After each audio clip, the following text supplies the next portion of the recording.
Good day everybody, welcome back to Tenta Outdoors. My name is Alan, I'm the Season 10 winner of Alone. Today's video, we're going to talk about bear defense in the backcountry. Stick around, it's going to be a good one. So there's been a lot of discussion and controversy about how best to protect yourself from aggressive bears while in the backcountry. Are you best having bear spray? Or are you safer having a firearm? If you have no experience with firearms, I think most people would agree that carrying bear spray in the backcountry would be a better option. But what about the people that do have experience with firearms and think that they're accurate enough and can keep their head together enough to eliminate the threat of a dangerous bear encounter while in the backcountry? I also have an expired canister of bear spray that I am going to deploy to test the effective range of bear spray. Now on the can, it says the maximum distance is about 12 feet. That's kind of scary. We're going to check that out using slow motion photography just to see how much spray actually reaches that effective distance. So we are going to do a highly scientific experiment to see if someone can keep their stuff together while they're being charged by an aggressive bear using a firearm. We're going to use pumpkins. I bought a bunch of pumpkins, and this pumpkin is going to simulate the vital areas of a charging bear. I'm going to prop this pumpkin up on a steep bank, and I'm going to have it stuck there with a rope and a log, and I'm going to deploy it by pulling the rope, and I'm going to try to get as many shots into this rolling pumpkin, simulating a charging bear before it reaches me. So I have the pumpkin propped up on the top of that bank with a little wood stopper beneath it holding it in place with the rope coming down to the edge of the road. We're going to range find this just to see how far away it is. It's just under 12 yards. We'll see how it goes. Okay, we got eyes and we got ears in my trusty old Winchester Black Shadow pump action 12 gauge. I'm using high velocity 1 ounce 2 3/4 slugs. Okay, so I want to try to make this test as realistic as possible. So I'm going to have the gun on my shoulder, simulating where it would be during a surprise bear charge in the backcountry. So to kind of simulate the rush of endorphins and adrenaline, I'm going to do 10 quick push-ups. As soon as I stand up, my heart rate and my breathing rate will be up, and I'm going to pull the rope. Time for my push-ups.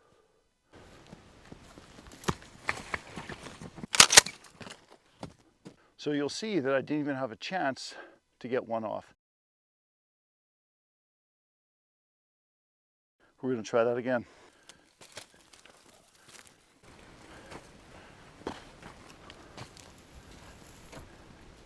Do my 10 push-ups.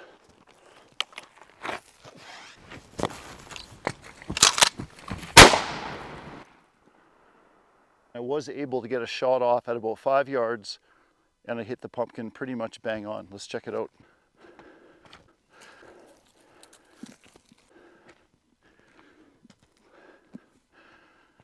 Did quite a number on it. Let's try another one.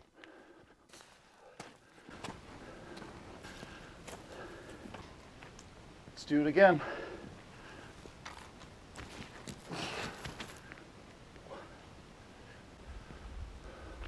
Bear, bear, bear!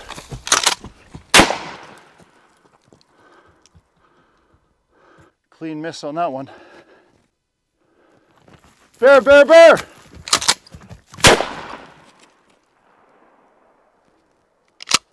Good hit.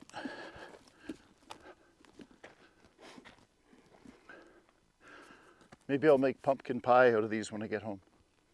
So that was 4 attempts, and I was able to hit the pumpkin pretty much in the middle 2 out of 4 attempts. That's 50% from about 12 meters or 12 yards. So I don't know what I'd rather have, because if you had bear spray on your hip, really accessible so you could take it out quickly, in this scenario, I don't know, I'll let you guys decide. Now if I had one in the chamber with the safety on, that would be a lot faster. I'd probably give me another 4, maybe 5 yards of preparation to get ready to shoot, let me know in the comments. So I'm set up here to deploy the expired canister of bear spray. I've measured out 12 feet with the tape. As you can see, the 12 feet, man, that is not a long distance. Could you keep it together enough to get your bear spray out and wait till the bear is this close to deploy your bear spray?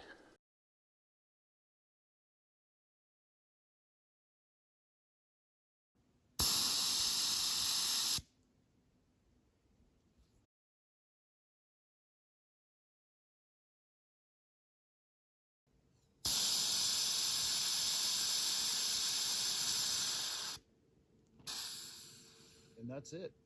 So you can see by that video that 12 feet, I would say, is a really good estimation of the effective range of bear spray, because at 12 feet it was really starting to separate and become quite thin.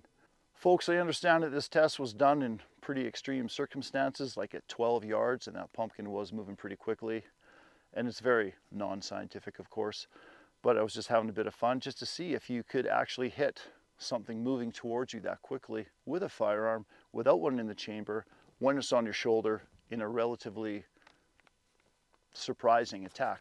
And perhaps if this test was done over a longer distance, like if the pumpkin was rolling 40 or even 50 yards, I believe the results would have been much better. But attacks do happen quickly like that, and whether or not I think a bear spray or a firearm would be more effective in that test, hard to say. Depends how quick you can get out your bear spray, how quickly you can get off the safety latch. A lot of variables to consider, like where you are when you're being attacked, how far the bear is away, what type of bear it is. Are you in a tent? Are you in open field? Do you have some sort of warning that this bear is showing aggressive behavior? All these variables come into play, and you have to make your own decision what you feel would be the best defense in bear country against an aggressive bear. So before we get to the end of this video, I have to include some statistics and studies on this very topic. So research done by the National Park Service indicates that there are usually about 4 fatal bear attacks every year in North America, 3 of which are done by grizzly bears and 1 by black bears.